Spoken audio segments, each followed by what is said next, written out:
Frank, Memphis, pretty strong, I guess, name team. They're 9-3 this year. Just what do they present that's problematic from first glance? Yeah, I mean, if Austin Nichols doesn't transfer, they're a top 15 team in the country. It's it's unfortunate. Some of these games we scheduled, when we scheduled the games, all these teams had certain players that decided to leave after the game. The contracts were signed, and but still, they're real good. The two brothers, the Lawson brothers.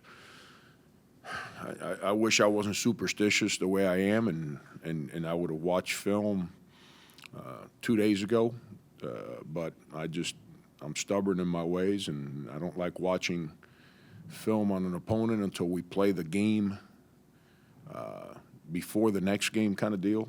And so, late last night, trying to digest their team best I could, those two freshman brothers are real good. They've got multiple players that have the ability to play off the dribble, and that's a problem. When you play teams that got multiple guys that can go off the dribble, it makes it hard. It puts unbelievable pressure on the guys on your team to defend. And I like their team. I really think they're good. Ricky Terrence, his first year, he's your point guard, and he's a fifth-year senior, but it's his first year playing in that system. If you watch them play, he is really, really starting to look comfortable with what they're doing, which is making their team better. Those freshmen, just like our freshmen, they're 12 games in or whatever it is, and they're not as raw as they were back on November 15th. Shaq Goodwin's a fifth-year senior. I mean, he's a double-double waiting to happen. I want to say he's in the top 5 in the country in block shots too. I could something like that. Or their team is top 5 in the country in block shots. I want to say Shaq averages like 2.5 blocks a game. I was around him in USA basketball, and he's a load in there. I mean, just an active, big, strong kid that just has great hands. The ball's anywhere near him, he's gonna catch it. But I really like their team. I really do. I think as that season progresses, that's a team. It's going to give us everything we need and want here on Saturday. But that's a team that, as the year progresses, I think is going to end up being real good. Much like last night gave you a chance to play some people, how important is it to have a game like this against a really good quality opponent with SEC play looming? Yeah, they're an SEC team. That's what they are. They're a Big East SEC.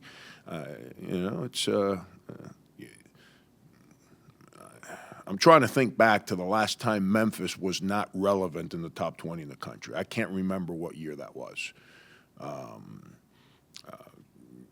I really can't. Maybe Cal's first couple years there where he was rebuilding the program.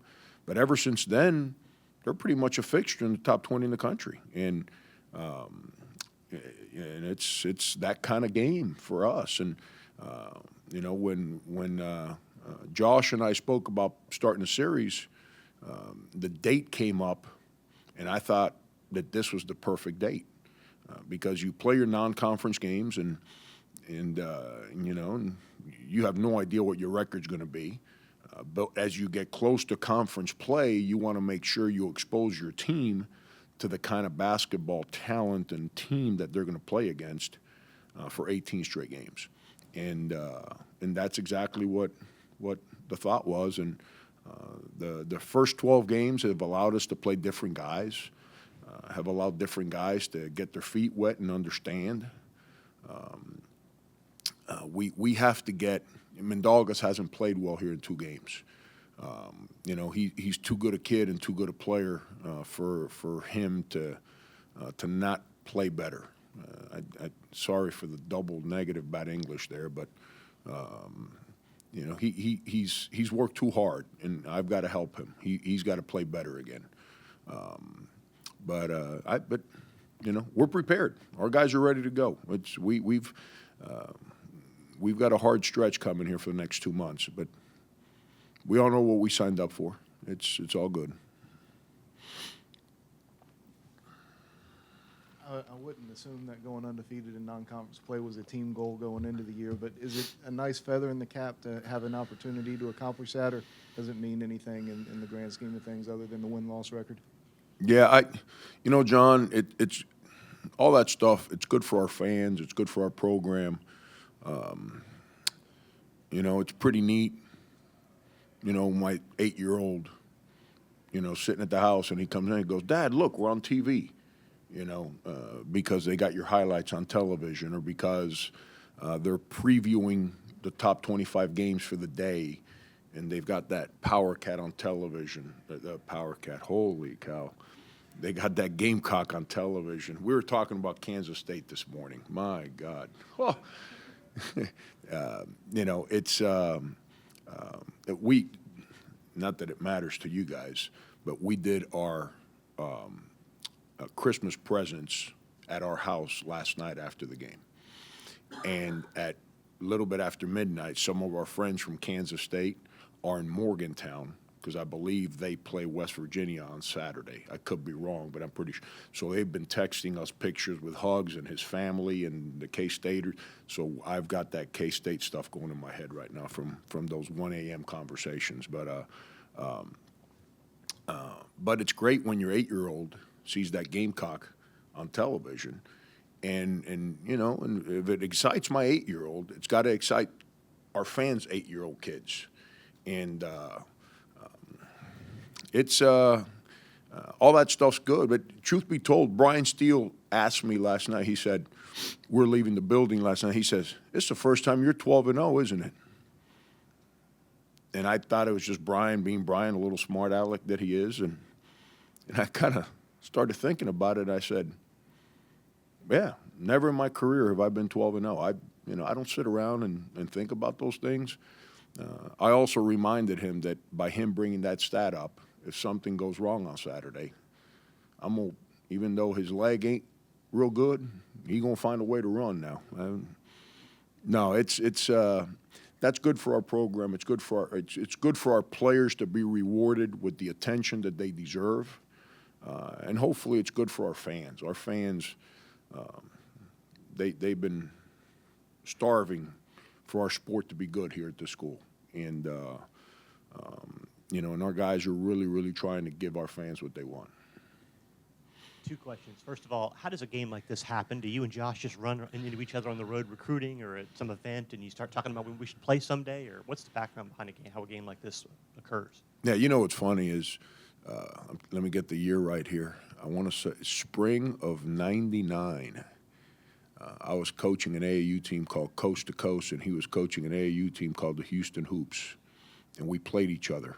And it was his dad's team, and he was still a player at Arizona, but he was coaching his dad's team. And we ended up playing each other in a couple of these AAU tournaments. And it's pretty neat. Pretty neat that, 20 whatever, how many years is that? 17 years later or whatever? Here we both are. 2 guys coaching in an AAU tournament in Lexington, Kentucky, in the spring of '99. Now we're coaching against each other in a high-level Division I basketball game. It says a lot about the opportunities that this game presents. So there's a friendship there. I'm not going to sit here and tell you Josh and I speak every day or every week. We don't, but there's a respect from I know how much his dad's done for high school basketball in the city of Houston and the surrounding areas, and I know how hard Josh has worked to get to where he's at, and I think there's a respect from him to me too, and because of the history of our schools and being in conference together back in the day, it made a lot of sense, and we've tried to kind of recruit Memphis a little bit. We're trying to get into that area over there a little bit, so it kind of made sense to play the game, and he was for it, I was for it. It's a game that I know playing them is going to help us. It's going to make us a better team, so it made a lot of sense. And to follow that up, is it a challenge to get an elite name program to come to your building, given that everybody wants to play these games at home?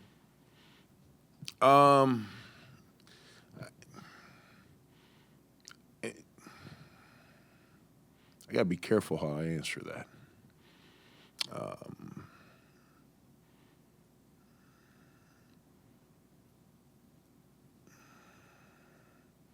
I'm not big on taking shots at people.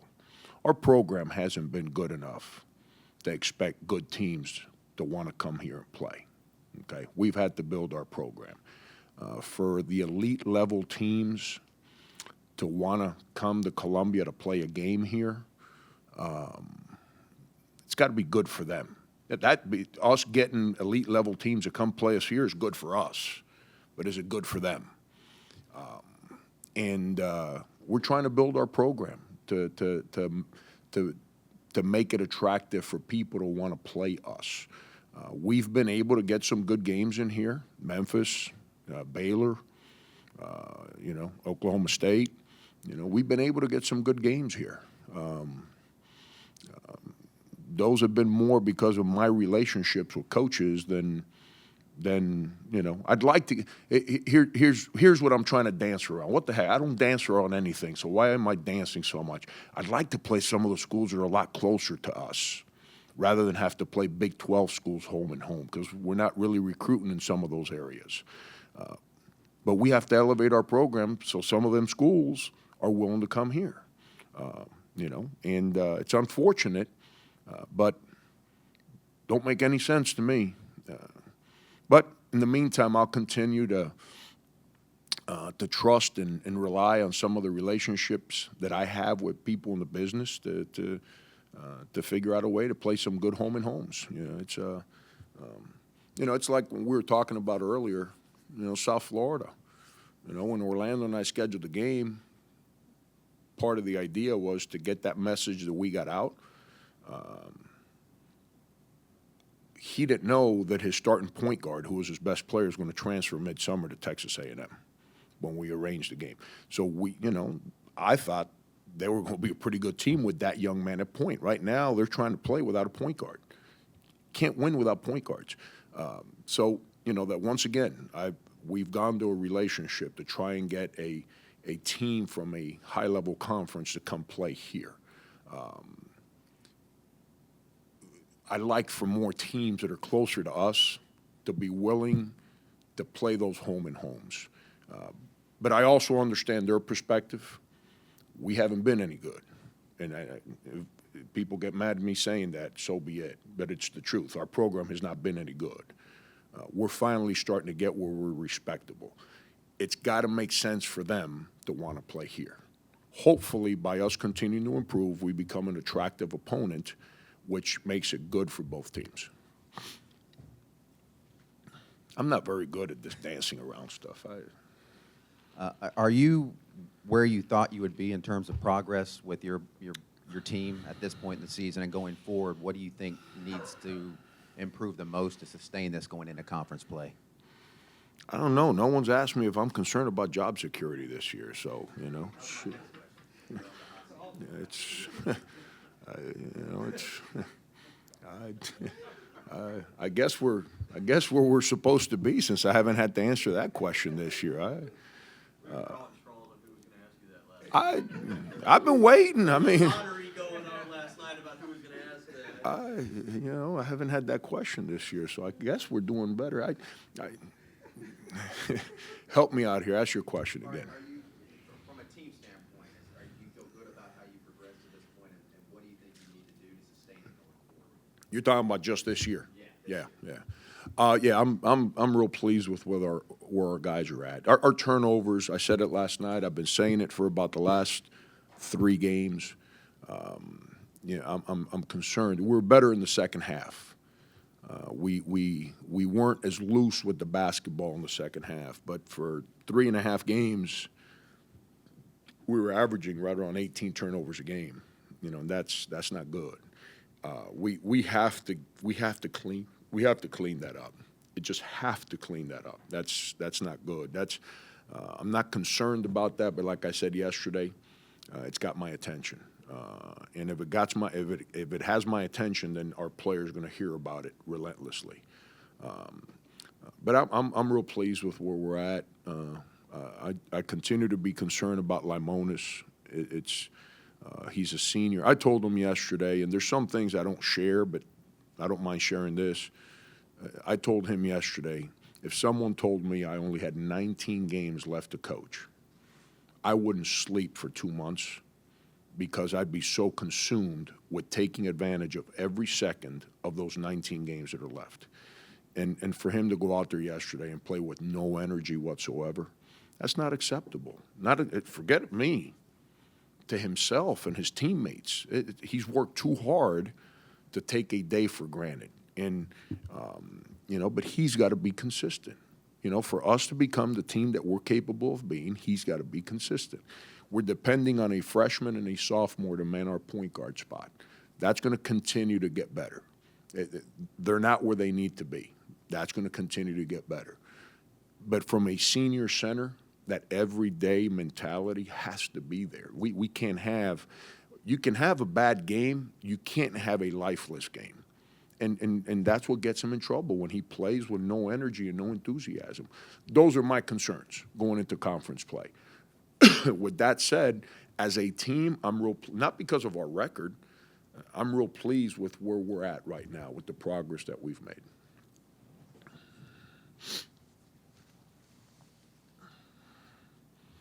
Considering you guys are nationally ranked and Memphis is a nationally prominent program that within the last 5 or 6 years has played in a national championship game, is it fair to characterize this game as the biggest non-conference game of your tenure here at South Carolina? Yeah, I guess so. Baylor, Oklahoma State, those are the two teams that kind of come to mind right now. They're NCAA teams year in and year out since I entered the Big 12. And we got those two teams that come here, and we played them, but we weren't as good or relevant from a ranking standpoint as we are now. So from that standpoint, probably. And that's the next challenge for our guys, Scott, is which goes with what we were speaking about earlier about being ranked and, is it good for this and our fans and all that. It's a different animal, and our guys aren't used to this one now. We learned last year that we didn't handle some things well internally when we won some games in the conference schedule, in the non-conference schedule. But it's a different animal.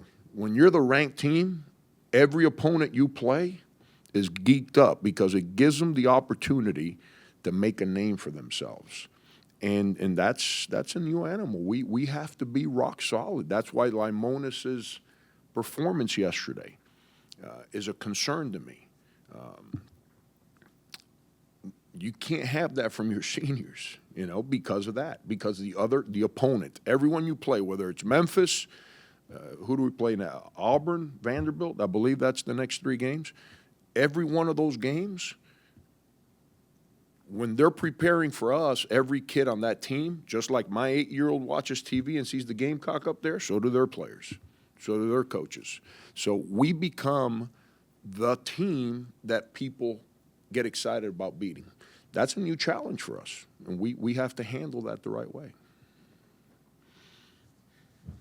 Coming into the year, it was noticeable so many Gamecock fans were excited about the team. None of that passion is wave. There were a lot of people in Greenville. But with 2 big games the next Saturday, how important is it for Gamecock Nation to really kind of step up and come into the building? Yeah, it's Brian. That's everyone talks about you got to have a home court advantage. Home court advantages are not just about your team; it's about the impact that the fans make on the opponent. And if you look across the country, I've been saying this since I got hired at K-State, the top 20 programs in the country, they have tremendous home court environments. That means that when they play at home, they're going to win 99% of the time.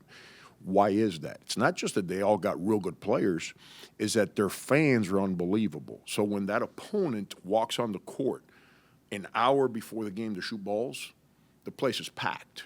So there's a mindset that's created by the fans onto the opposing team that, they walk out and they know everything about who their cousin is. And you talk to Kerry Rich, and Kerry will tell you when he used to play here in the old Coliseum, when the other teams would walk into the arena, every member of the 12,000 people at the game would know everything about every player on that opponent's team.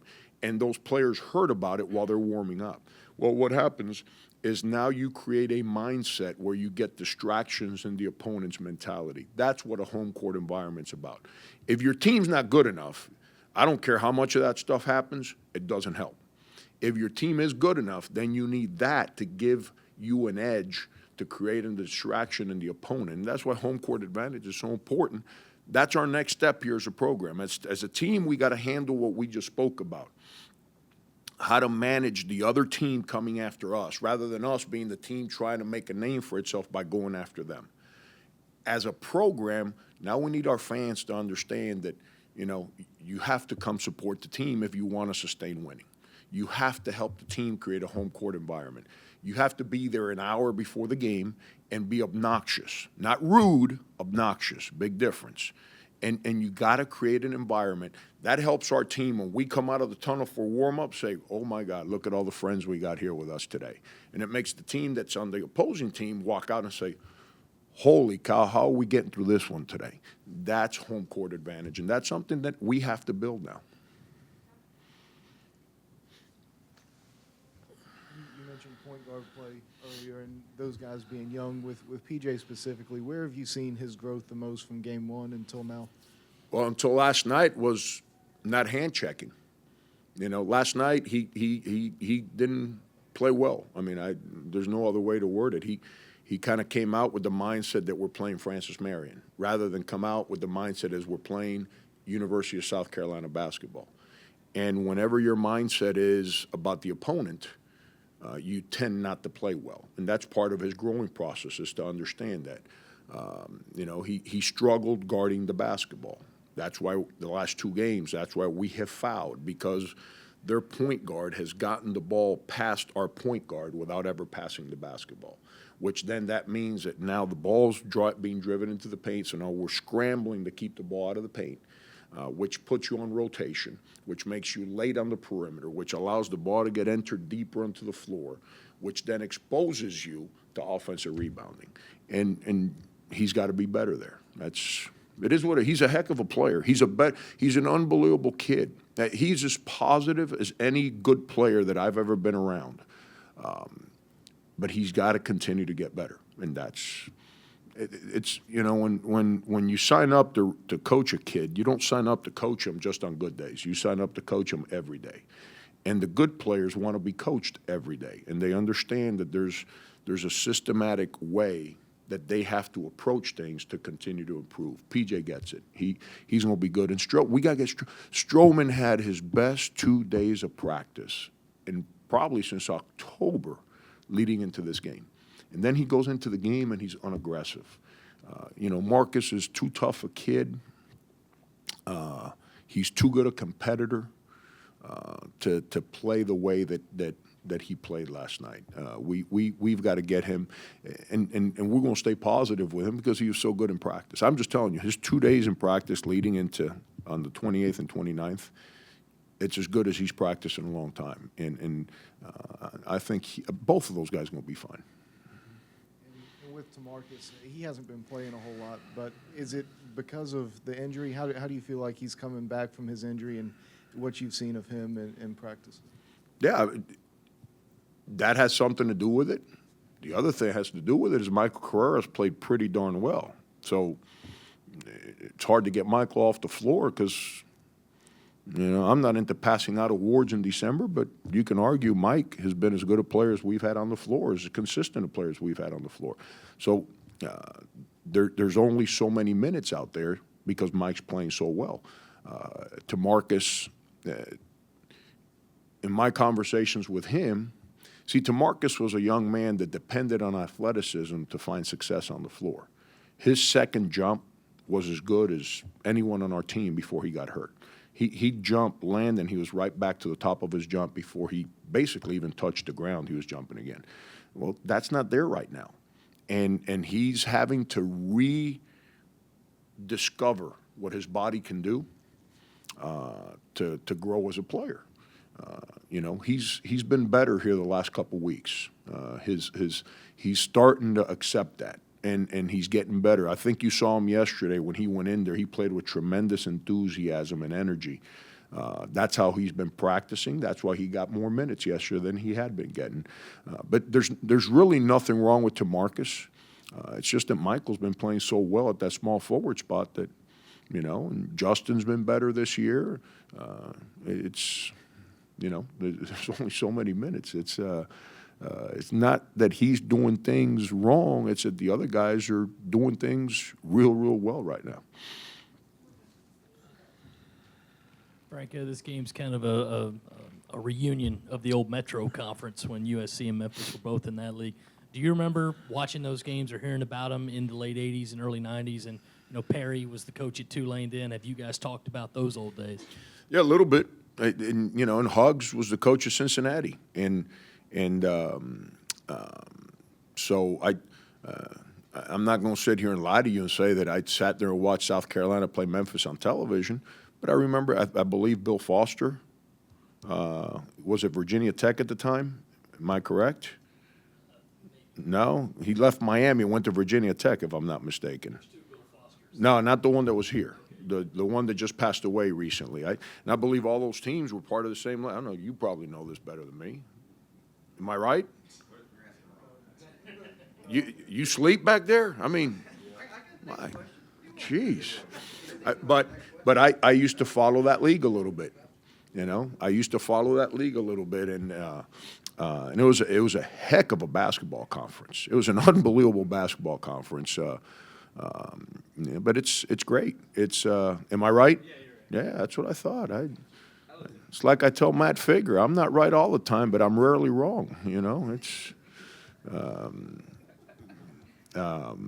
But I used to follow that league, and it was a heck of a league. It was one of those leagues. It's kind of like the SEC right now, that it's real good, but for whatever reason, nobody thinks it's any good. And that's the way that league used to be. South Carolina was good, Cincinnati was good, Memphis was good. There were a lot of good teams in it, and we'll see. I thought it made a lot of sense to schedule the game because of those old rivalries, and that's why I'm talking about some of these home and homes with some of the schools closer to us, because it continues to connect. We play Clemson. I understand it's part of the state rivalry and all, but it's also because of the old history and the conference affiliation. And there's too many good teams, real good teams, too close to us for us not to play more of these home and homes. I woke them up. Kind of building on that, though, I know you mentioned it's a little bit difficult for you to get regional teams to play the home and home. Do you notice across college basketball teams would rather play games like this, big game at a neutral site as opposed to the home and home? Do you sense that as kind of a trend in college basketball? I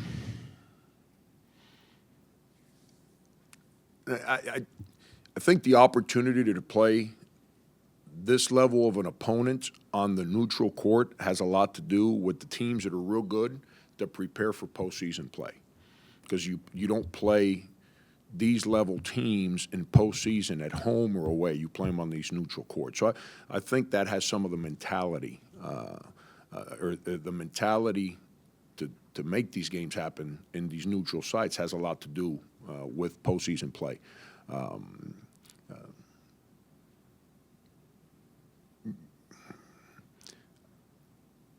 I think you have to play some of these neutral site games because of that. If you have a team that's worthy of playing in the postseason, you have to prepare them to play in one of those big arenas that's different than your home court. So I believe in those neutral site scheduling ideas. But I also think you owe it to your fans, both schools, to play high-level opponents on your home court. Your fans, I say this all the time, Will. Your fans, you ask your fans for three things, which are the three most precious things that we have: our time, our passion, and our money. That's the three most important things that we possess in life. When you're asking fans to give their time to come to an arena, you're asking them to give their passion, their enthusiasm for your team. And then lastly, instead of spending money for whatever the family needs, you're asking them to spend their money to come watch your team play. So you're asking your fans for the three most precious things that we possess in life. We got to give them an opponent that they're excited about. You owe it to them to bring in teams that they can feel good about that investment that they're giving. So it's a little bit of both. I think neutral site games are important, but I also think that we have to find a way to get high-level opponents in each other's buildings.